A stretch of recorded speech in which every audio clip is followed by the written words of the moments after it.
Reserve time. All right, welcome back, everyone. I honestly, I think I'm still catching my breath from that last game because it was so intense. But we've got a whole best of three, actually two best of threes to still go tonight. So hopefully my voice holds on. If you're just joining in on the cast, whether you're listening on Dota TV or you're hopping in on twitch.tv/NizCast, first of all, I'm Niz. Welcome to the channel. But we just had one hell of a game between EverNova's and Lucchini. I already spoke about how they matched up against each other in the qualifier number 1 in the semifinals, and they went the full distance in a full game of 3. Well, they just played a best of 1 again, and holy was that a game. It was so close. It was just so back and forth. It was unbelievable. I'm honestly still catching my breath from it. So we'll hope I'll regain my composure, I guess, as we get through this draft. But yeah, we're now in the semifinals. We've got a best of 3 here between EverNova on the Radiant side, and on the Dire side is going to be Team ixmike88 if you're following along on the brackets, but everyone's kind of referring to it as Ritsu's team or the Ritsu stack. So they're kind of the big favorites, I'd say.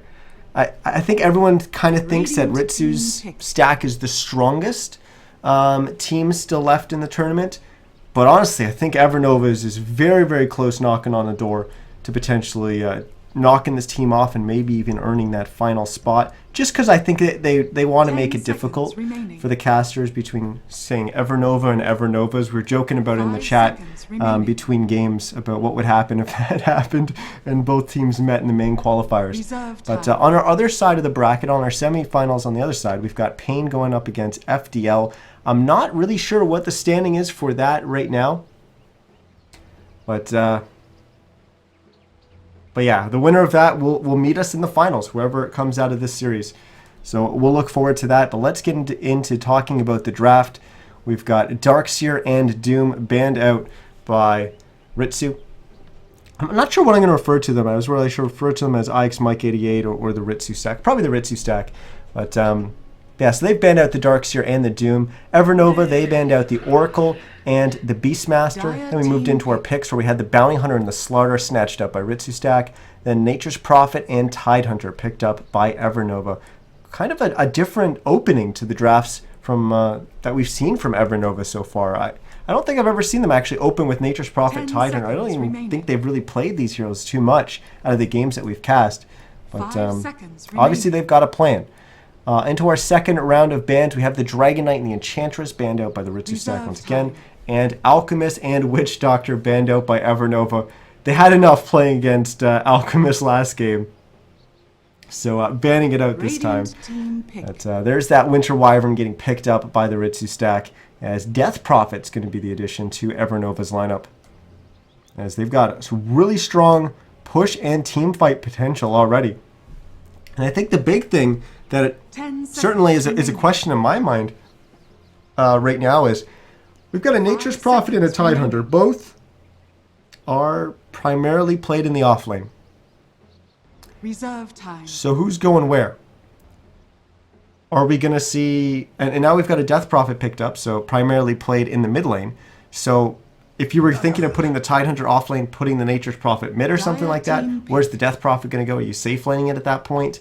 Are those even 3 cores, or are we going to see a position 4 Tide? We've been seeing this huge rise recently in 686 and now 687 of this really greedy position 4. So are we going to see the return of the position 4 Tide that we saw in kind of the early on TIs? I think in... Man, was that TI1 or TI2 or maybe both? I don't know. I know that Tide was in the meta and he was largely played as a support. Then he left the meta and then he came back as a support or as an offlaner. I can't remember when that was, but yeah, TI1, TI2, TI3, way back in terms of what we're used to today. But yeah, we're going to see what they're going to do with that Tidehunter. Dazzle's going to be the, I guess, maybe second support that EverNova is going to pick up. Either way, we expect that to be the position 5. It's the more defensive of the 2 supports.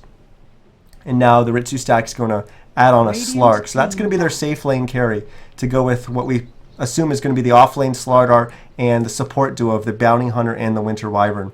We've seen a huge resurgence of the Bounty Hunter coming back as that position 4 support. It's been a really contested pick. So is the Winter Wyvern for that matter. But it's kind of been getting banned out. We haven't really seen it in our last couple games, but now the track is back. And we're going to see how these two teams round out their rosters. It's just a mid-hero left for Ritsu Stack, and the Queen of Pain is going to be removed from their potential pool. As for EverNova, like I said, we don't know. Is that a position 4 Tide? Is that some kind of weird lane setup where they're going to have Nature's Prophet in a lane that we're not used to, or even Tide maybe in a lane that we're not used to? Team pick. But they're not convinced. They think that the Tide Hunter is going to be a core. They're going to ban out the Enigma. So man, that would have been a even greedier pick for them to add on an Enigma to this roster. But they've already got a team that's really going to shine in the mid game. So that's something that definitely Ritsu Stack's going to have to be worried about. 5 seconds remaining. Because I mean, you've got somewhat of a global presence of the Nature's Prophet TPing in. Doesn't really set any kills up just with a Sprout with the heroes that they have yet. So I'm interested to see what they're going to add on to kind of make that happen. But when they go into a team fight, they've got a lot. They've got the big Ravage. They've got, of course, the Nature's Prophet ultimate bouncing around. Death Prophet, she pops her Exorcism. She's throwing out swarms. She's silencing everyone. And you can't really focus her down because there's a Dazzle there. So the Shallow Grave is going to be there. Weave's going to make sure that the Death Prophet Exorcism doing even more damage, and all the physical damage coming out from EverNova, because Tide, even Tide does a lot of physical damage. Of course, Nature's Prophet does as well. That's all going to be amplified by the Weave. It's also going to make them quite a bit tankier as well. So it's an interesting lineup so far from EverNova, and we're going to see how they're going to close this draft out. But Invoker was the pick for the Ritsu Stack, so that's going to be their mid-hero. And we've seen some pretty bonkers Invoker plays over the last couple days. So we're going to see if this Invoker can live up to the hype that we've seen from all the other Invokers, and I'm guessing they will. But we've had some pretty crazy Sunstrikes. Well, we got 15 seconds. Huskar, all right. So we saw Huskar get played once by EverNova in actually that best of 3, going up against Lucchini in the qualifier number 1. They played Huskar, and they actually played Huskar up against Broodmother. There was 2 kind of unusual kind of fringe picks, and the Huskar ended up allowing them to win that game 3. And that game they had it paired with an Oracle. Interesting enough, EverNova actually banned out the Oracle in one of their first bans this game. But this time it's going to be paired up with the Dazzle. Either way, Shallow Grave on the Huskar after he life breaks in means Huskar's going to do a lot of damage, and you're really not going to be able to deal with them. But they do have one response that's really strong, and that's going to be the Winter's Curse. 10 seconds remaining. So, yeah, we'll see how that works out for the Ritsu Stack. As I see my chat is constantly going. I see a lot of people in here. Once again, guys, welcome to the channel. As I hope you enjoy the cast and hit that follow button and come back for more. I'm going to be casting some of the main qualifiers as well.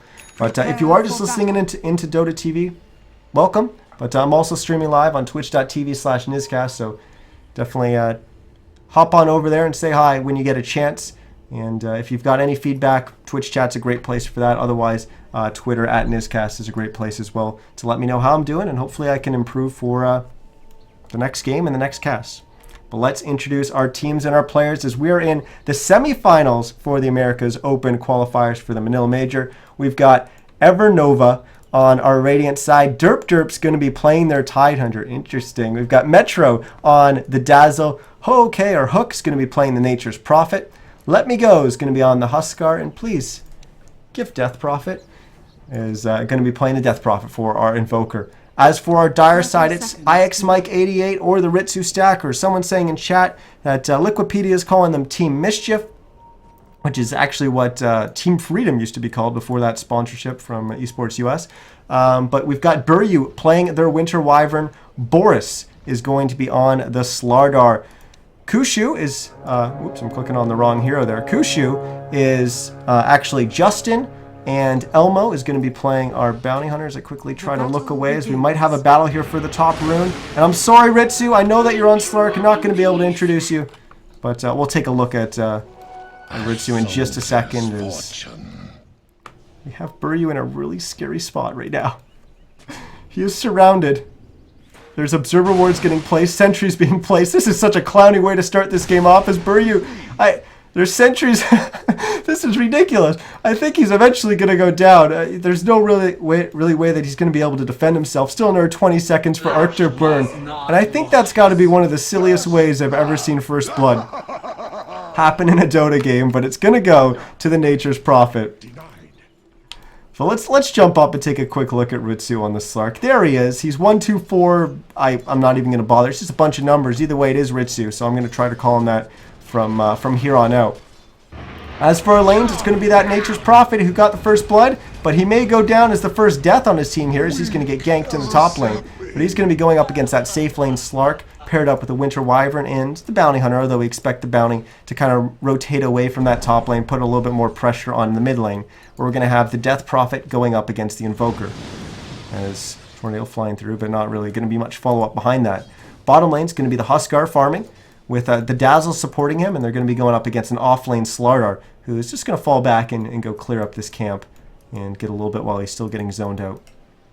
Elmo, I said he was going to rotate towards the mid lane, and he kind of got there. He got about halfway. Now he's going to turn around and try to come back up into this top lane where Derp is now sitting, trying to keep their Nature's Prophet off to a good start. This Pound's going to come in. It's going to be a little bit off the mark, and Nature's Prophet's going to be able to snake his way through the trees. Elmo's going to try to pop out on the other side, but he comes out of Invis just a little bit too late for the body block. So Nature's Prophet will go back to the safety of his tower at 100 HP, but the Splinter Blast actually flies in, drops him down to 30.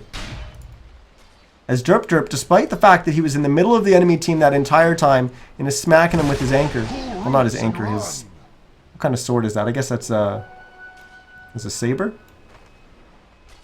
I don't know. Either way, he doesn't take much damage at all there. There's Elmo. We'll now pick up the Invis. The double Invis, always so much scarier than a typical just normal Invis bounty. I'm joking, of course. Well, Metro coming up and contesting Boris on this camp, and it's going to work out for him. He's going to get a kill, but here's Elmo back up in the top lane. That's a sentry ward there, and it's spotting him out. So now they're going to try to block him up. A little bit of body blocks there from the Trents. It kind of helped them get a little bit more damage in, but they just couldn't seal it off there to secure that kill. So Elmo will be able to escape with about 140 HP. As pretty much all our action's been in the top lane so far, apart from that one kill on Boris in the bottom. Mid lane, we'll check it on this. It's pretty much dead even. 13-1 CS for our Death Prophet, 12-1 for our Invoker. So not much between the two there. Bottom lane, of course, we've got the Huskar free farming. And Boris, we saw him kind of struggling a little bit, but he is already level 3.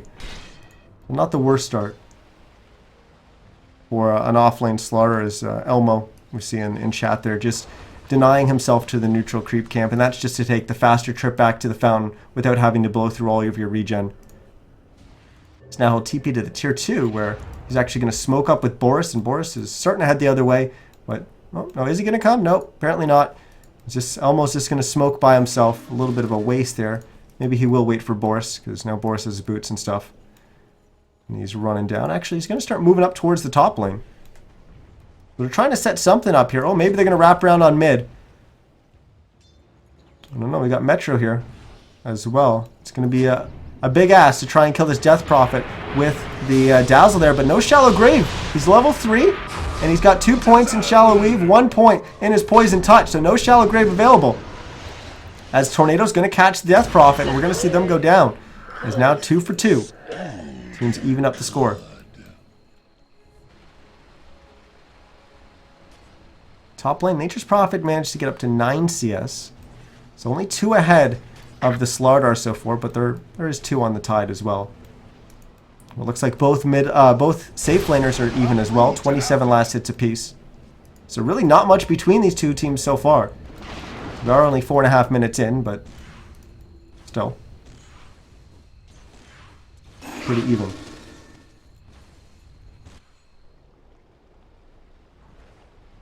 Elmo once again working his way up to the top. This sentry ward from the Radiant side still there. So he's got to be mindful of it. And he's just going to pull the camp anyways.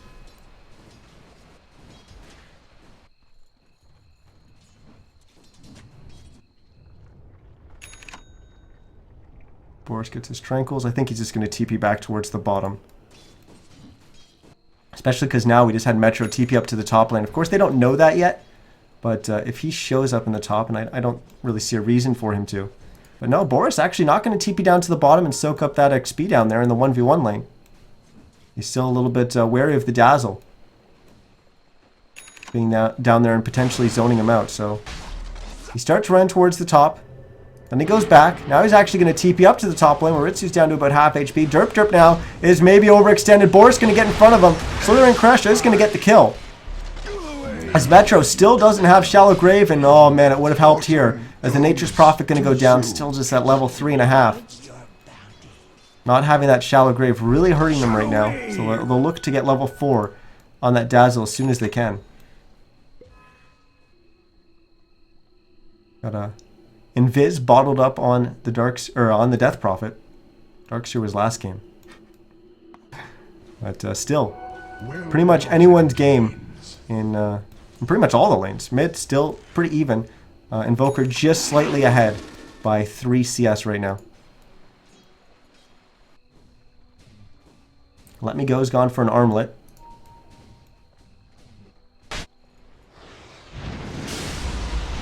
This tornado's going to fly. It's going to catch Metro Boomin.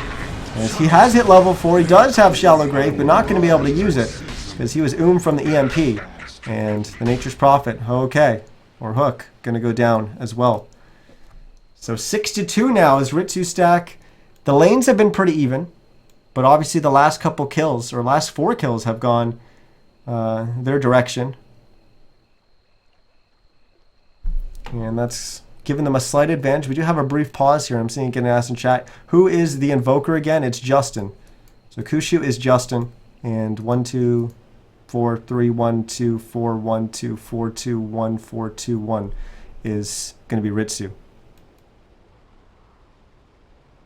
And I think that's probably a better name to call him than try to call that out in a team fight. It looks like both teams are ready here, so we're going to resume. Courier bug, uh-oh. We saw, or at least we heard, that there was a courier bug on the side of Lucchini last game. And they had to constantly keep reconnecting and stuff. I'm not even sure if they ever got it fixed, or they just bought another courier. I didn't actually clue into that. But I think they eventually got it fixed, but it was bugged, trying to deliver an item to someone, but it didn't have any items on it. So obviously some bug, a remnant of the current patch that came out prior to our earlier game. Well, Let Me Go starting to push up on this tier 1 tower. They haven't seen Elmo yet, I don't think. He'll just show himself as he harasses Let Me Go. You know, on the mid lane, the Death Prophet being forced to pop her Invis there. She was getting kind of low. She does have a full bottle though. So she'll be able to heal up and get some mana. Also Fairy Fire if they want to engage on this Invoker. But it looks like it's going the other way because we've got Boris in behind. But while they're waiting in the mid lane trying to kill this Death Prophet who's playing very, very safe and very, very well positioned, even though it's being spotted by an Observer Ward, his team in the bottom is starting to push this tier 1 tower. It's now down to 868 HP as Boris finally gets the wraparound, but the Death Prophet's already gone. She went for the bottom rune, Radiant's top tower is where under attack. Elmo has snatched it from her, and now she'll go to meet up with her team. Life and Soul will be used as we're starting to see Ritsu stack try and converge on the bottom lane. Boris is kind of in behind. We've got Buryu in the lane. Elmo also kind of off to the side. And Justin also coming in as well.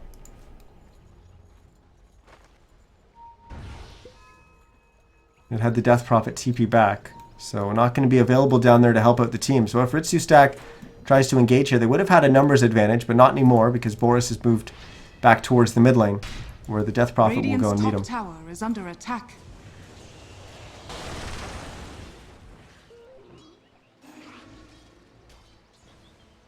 Ritsu continues to stack, and oh, he's going to pounce forward, and he's going to land onto the Nature's Prophet, but he knows what's up. He has a TP, and he's not actually going to be able to complete it. Wow, Ritsu just barely getting the kill there. I thought for sure that Nature's Prophet was going to be able to get away from that safely. As Elmo looking for the courier, and he was right, it was coming, but just wasn't able to see it over those trees. Radiant's top tower is under attack. Radiant's top tower has fallen. Top tier 1 tower goes down. So Ritsu gets that on the back of the kill.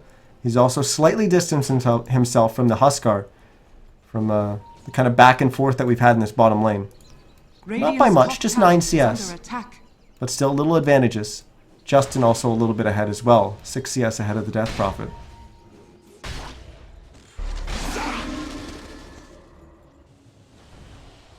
Boris, who was kind of falling behind early on and was making a lot of rotations and, not just trying to be active on the map. And, I'm not calling it wrong at all. But he did definitely fall behind as a result of that. He's found a little bit of space in the mid lane. But, Buryu losing some HP in the bottom lane here.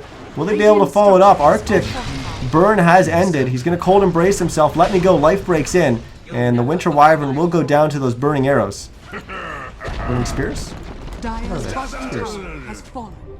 Bottom tier 1 tower goes down. As Ritsu starting to push in the mid tier 1. He already got the top tier 1 tower. Now he's going to get the mid tier 1.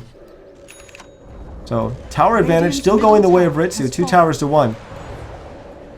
But EverNova, they're knocking on the door of a tier 2. Justin came in from behind with the Tornado EMP. And now EverNova is going to try to back together. They've got no mana up on their Huskar, very little mana on their Death Prophet, and also relatively low mana on their Dazzle. Even the Nature's Prophet low on mana. Really, Derp's the only one who's got mana. Unfortunately, he's a little shy of the XP needed for level 6, so no Ravage available as Ritsu engages from the side. We're going to have a life break from Let Me Go as he just deletes the Bounty Hunter from the game, but it does end up costing him his life. Ritsu's going to go down as well. So it's both safe lane farmers go down and both support, and the support from either side going down. Boris now gets a crush off onto Derp as EverNova loses their second support. And now the Nature's Prophet going to try to run away. The 2 Prophets kind of running together there is going below the trees. Of course, he doesn't have line of sight there, or can't block line of sight because he had amp damage on him. So they had vision, so every time he tried to juke in the trees there, they just kind of were able to throw some extra attacks and they got the kill. Radiant's bottom tower is under attack. But already you can tell just by how these fights are going that just the skill level of these players. Every time there's engage, there is almost always a counter play to what's going on. So, EverNova engages or Ritsu stack engages, and when they do, they're doing so because they see a little bit of an advantage. However, the opposite team also sees a little advantage, so they gain a little bit in one space, lose a little bit elsewhere, and it just keeps going back and forth, and it's just so close. It feels like any little tiny misplay from either team could easily tilt the battle in one team's favor. Justin throws out the Tornado. It's going to be off the mark. Death Prophet, fast hero, especially with the Windlace and the Phase Boots, but still will go down. Metro was trying to come on in. Derp as well. As now they'll slow down Justin. Justin will try to TP away. Ravage going to get used from Derp as Justin will go down. So the 2 mid laners go down. And this is exactly what I was talking about. One team senses a weakness, senses an opportunity. They go for it, but they give up a little bit. And, EverNova's in this situation had the counter for it. They had the counter. They killed the Death Prophet. So he's sent one hero in, maybe a little bit too far to get the kill. We're gonna punish you for it, and we see pretty much an even trade. That's actually allowed EverNova to get some damage on this tier 1. They may even be able to bring it down, as Buryu's the only one left here defending. Will he get the deny? No, he won't. Dire's middle tower has fallen.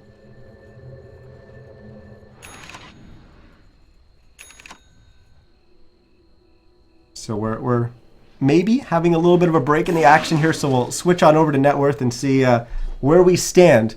As 6.4k, Let Me Go is the leader on the Huskar, but then it's 3 members all on the side of the Ritsu stack. We've got Ritsu himself sitting at 6.2k on the Slark. Then it's Justin, 4.9k on the Invoker. And then Boris, who, like I said, he was falling behind a little bit early on, making a lot of rotations, but then he found a little bit of space. He had some good rotations that really panned out for him. Now he's sitting at 2, 1, and 7 with 4.3k net worth, and he's the 4th richest hero in the game. So obviously Boris knew what he was doing and found his way back in to this game, and now he's in a really good spot. In fact, he's ahead of the EverNova mid laner, who's just a slight little bit, 70 gold behind, but still, it's an advantage. It's an advantage. The supports for either side are both pretty even, so Just a very slight advantage to the side of the Ritsu stack. They're going to get a little bit more there as they managed to get a kill there on to Let Me Go. Boris jumped on in with that Blink Dagger, getting the stun off, and then Ritsu was able to follow it up. Both these heroes, they're going to have really strong ganking potential with the Shadow Blade, as well as Slardard's move speed, but also his ability to close the gap with the Blink Dagger. Top that, we didn't even see it come into play there, but there's also Sunstrike available on the Invoker as well, giving them some global presence, and also that extra little burst that they might need to bring down one of the heroes that they're trying to gank. Elmo up in the top lane will invis and start making his way, maybe just scouting out the heroes from EverNova that are positioning himself. The ping's going to come out from the Ritsu stack to go for Roche. So I think they're definitely recognizing this rotation from EverNova as they're going to make a play for the top tier 1 tower. And they said, okay, you know, you can do that, we can go for that. Or you can go for that, we'll go for Roche. And we think this is a worthwhile trade for us. The Shadow Blade on Ritsu will get upgraded to a Silver Edge. There's a bunch of pinks coming out. They've swatted Elmo. Elmo's going to throw out a few tracks. Do they have enough detection or any detection to spot him out? They do have a dust up on the Nature's Prophet. He's the only one, and now Roche down. Ritsu's going to get the Aegis. They're going to TP up to the top lane. Glyph's already been used, but they will get their TPs off. Let Me Go is going to go down, so EverNova gets it, but it's going to cost them their Huskar. It might even cost them more, as the Nature's Prophet going to get stunned up. He's going to try to spread himself and TP away. Will he be able to do so? The answer is no. Boris getting the kill there. Derp died a little bit off screen to the bottom right of where we were looking. EverNova, they got what they came for. They wanted that tier 1 tower. It cost them Roche and 3 heroes. Definitely not. Show fight recap. If I keep clicking it, the button stays, but it won't pop up for me. So we're unfortunately going to miss that. But we know that that was an advantage for the Ritsu stack. The question was, how much? Well, we can take a quick look at our gold graph and see where we stand right now. It's what, 6K, nearing 7.7K, maybe even 7.5K. We're getting there. Yeah, it's I can actually cheat and look. It's 6K lead for our Ritsu stack right now, as Metro is going to unfortunately give them a little bit of a bigger lead now as they drop that Dazzle. It's not it's not the most profitable kill when you're killing a Dazzle, but it's a kill nonetheless. The team fight of EverNova is strengthened a little bit here by the Yule Scepter pickup on the Death Prophet. Once again, you know, I talked about a little bit in the draft about if you try to engage on the Death Prophet, who's going to be doing a lot of damage thanks to Weave and her Exorcism doing damage, and just Death Prophet's ability to control fights. If you try to converge on her and blow her up, the Shallow Grave's going to be there to back her up. Same reason why Death Prophets naturally get a Yule Scepter. You try to converge on the Death Prophet, she uses herself, and they say, okay, what do we do? Do we sit here and wait for 2.5 seconds, or do we just switch off and go to someone else? And you know, you should probably switch off and go to someone else rather than saving your things and waiting for her to come down. But at the same time, once she does come down, she has to be dealt with. Because if you don't deal with the Death Prophet, she's going to be able to control that fight. And once again, we're seeing the battle of the pillars here.